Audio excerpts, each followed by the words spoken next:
And so, and the Call of Duty games, they all run it at 60 frames per second. And, that has to be tied in with the reason why they sell so well. I mean, I know they're addictive, by nature with, perks and everything and leveling up and all that. But other games have done that as well. But it's so perfectly crafted and running so well, and it thrills me that Diablo 3 on console is going to be at 60 frames per second. Now, I said that surprises me that is the case, and I guess it's doable on the PS3 and the 360, but I don't know. I'm wondering if this is for the PS4 version, and that alone, I don't know, but and if so, that's still fine. We're close enough to the next generation that it's not really a big deal. But that's just something that I've wondered. And this will be releasing for the PlayStation 3 and the Xbox 360. The release date is supposed to be September 3rd. So we're not that far away from it, which is wonderful. And the PS4 version, I don't know, that'll come later. I have no idea. One cool thing that I think is going to be good, and I'm pretty sure they're going to keep the same interface on the PS4.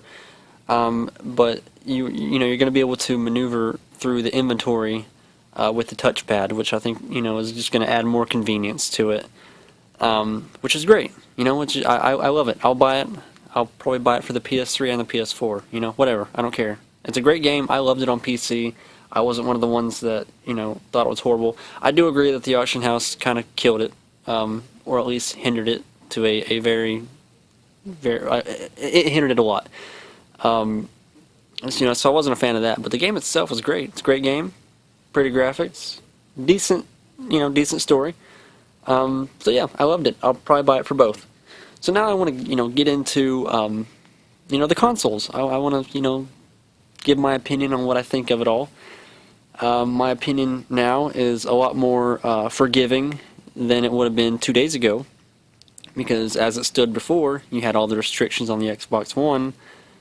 Clearly, most people didn't like that. The only people that were on Xbox side was the fanboys, which is, that's still a lot of people, but not enough, because the pre-order sales for the PS4 were it was exponentially higher than the Xbox One.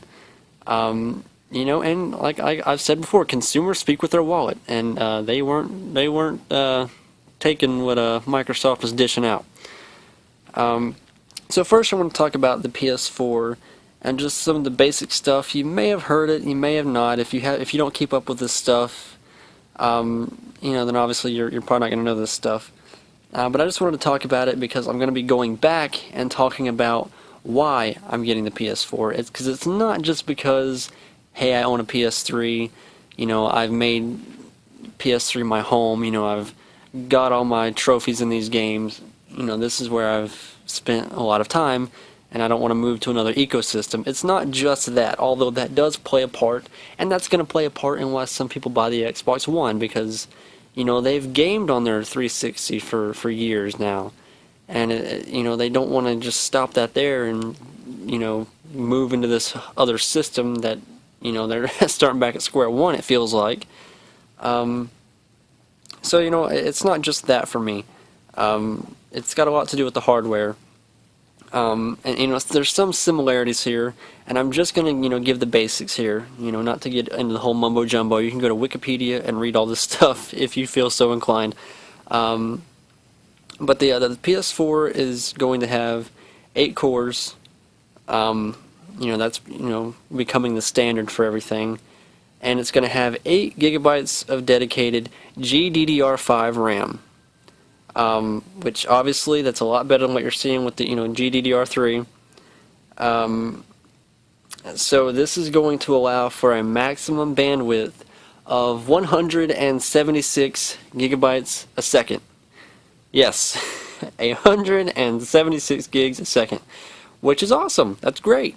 You probably won't see any need for that in the next year or two. But I'm sure they're trying to build a console for longevity. which is very important. I mean, if we're playing games now on systems that are 6, 7, 8 years old, they're wanting to build this for longevity, I'm assuming, because PC gamers have been ahead of console gamers because the consoles can't keep up. Technology gets better and everything, so it's all about longevity. And this platform is going to be built with a x86 architecture, which is, simply put, just going to make it easier for developers to develop for, which is, hopefully going to attract a lot of other developers to have their games put on the PS4 market. One thing that I guess is worth noting, if you're somebody that's got pockets full of money, is that this system's not going to be capable of reading quad layer 100 gigabyte Blu-ray discs, which are designed for 4K resolution, and you're seeing that more and more now. The 4K TVs being released and everything. That's not really a bad, that's not a big drawback or whatever. If it gets to the point that we have to start having 2 discs, oh well, we've dealt with that every single generation, except for on the PS3. But if you're a 360 owner, you've already dealt with this, so it's not too big of a deal. But like I said, we probably won't even see that for a couple years, because things just aren't to that level yet. Games now, at least on PC, some of the higher ones they're getting about 20 gigs. I know of last year, Max Payne 3 was 30 gigs. I think that's the biggest game that I've played of its type. I've seen MMOs get that large in size, but so games are getting up there. It's definitely increasing as the detail increases. Another thing that kind of worries me is that the PS4 can't render games beyond 1080p. Now, right now, that doesn't matter, because 1080p is what that's what we want. That's what we're used to. For the most part. Our smartphones can render 1080p, but not being able to render games beyond 1080p, that bothers me. Now, I could only assume that later on they could release a slim version of this console like they always do, and add this ability in and give developers, the ability to do this or whatever. I don't know, but that bothers me a lot, because I don't have a 4K TV right now. I might not have one for the next couple years, but if this is a system that's going to be lasting us years, I'm pretty sure, I definitely know that at some point I'm going to own a 4K TV. They're going to drop in price. There's going to be better TVs out there, and the consumer is going to be able to afford 4K TVs. Your average guy is going to be able to afford a 4K TV at some point. And more than likely that point's going to be at some point in this console's life cycle. So that's a major red flag to me. It's not going to keep me from buying this console at all. That's just it bothers me. And I want to kind of skip around here and talk about the Xbox One for a second, because the Xbox One can possibly support 4K resolution. And I say possibly because I don't know who that's going to be left up to. Because Microsoft has said there are no restrictions that would prevent 4K resolution gameplay, rendering it. So that says to me that I don't know if it's, I guess it's up to the developers, or I don't know. I don't see what.